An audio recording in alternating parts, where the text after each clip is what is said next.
This week, I'm going to talk about stew. No, not the edible type, but a flying stew.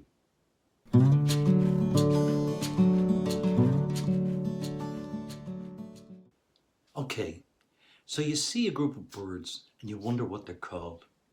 I don't mean the species name, but the collective name for the group. You've no idea. So you settle for flock. Well, that's what I reckon most people do. But there's a little more to groups of birds when it comes to naming.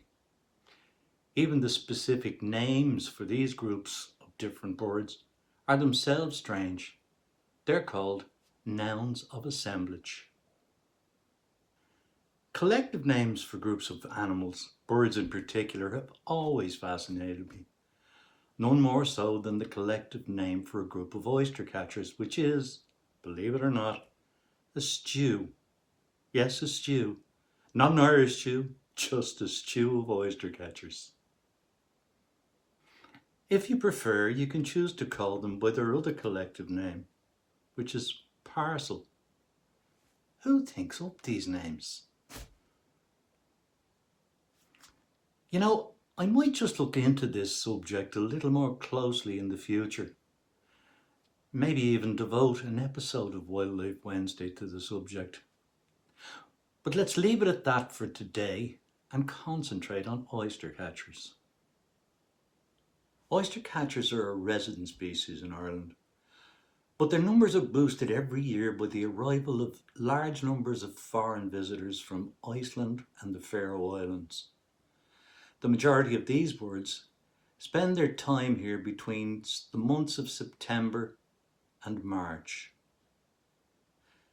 The oyster catcher is a large, very distinctive wader. It has long reddish-orange bill and pink legs with a black head, chest and upper parts, which is in total contrast to white underparts.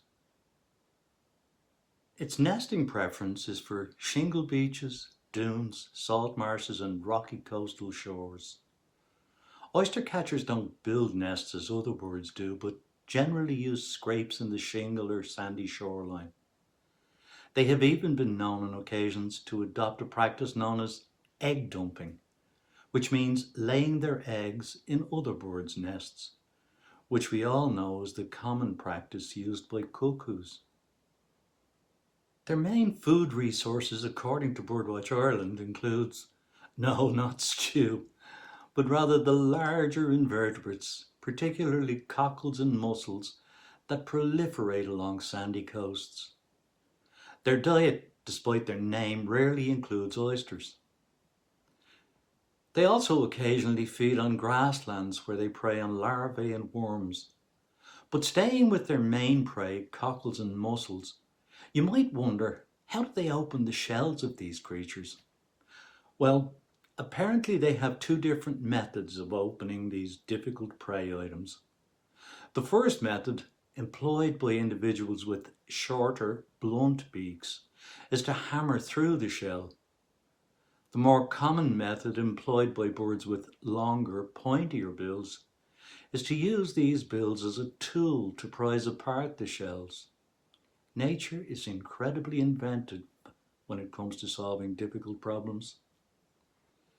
There was an interesting piece some years ago in the Roaring Water Journal, which is a wonderful blog by Finola Finlay and Robert Harris. The piece was about St. Bridget, but it included a reference to oyster catchers, which I think you might find interesting. And it's from this piece that I'd like to quote the following. Gula Vrija is Irish for servant of St. Bridget, and it's a term used to describe the oyster catcher. The belief is that this bird returns to Irish shores in great numbers on St. Bridget's Day and is a harbinger of the coming of light and warmth as the days stretch out.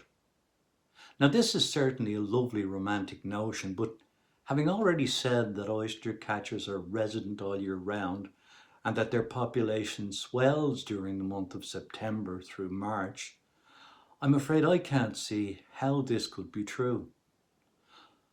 Although St. Bridget's Day is on the 1st of February and is, I have to admit, traditionally said to be the beginning of spring, I'm afraid I don't get the oyster catcher connection.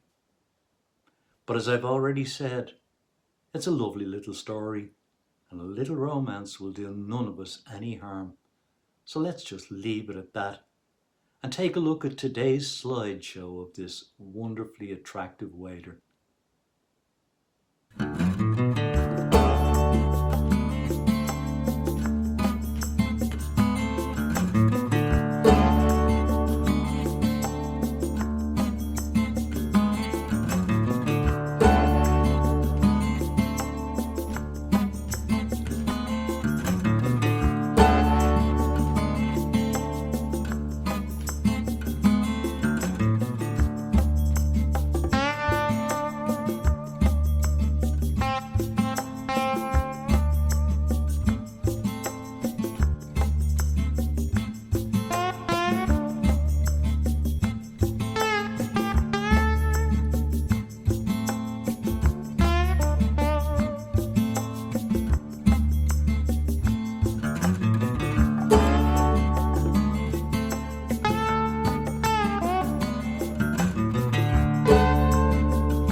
Well, thanks again for watching Wildlife Wednesday, folks. I hope you enjoyed this week's episode.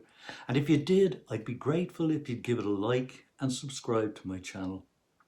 When you do, don't forget to ring the bell so you're notified every time I upload new content. Till next week, stay safe, stay healthy, wash your hands and wear a mask where necessary while continuing to maintain social distancing. We're not out of the woods yet. Take care, folks. Bye.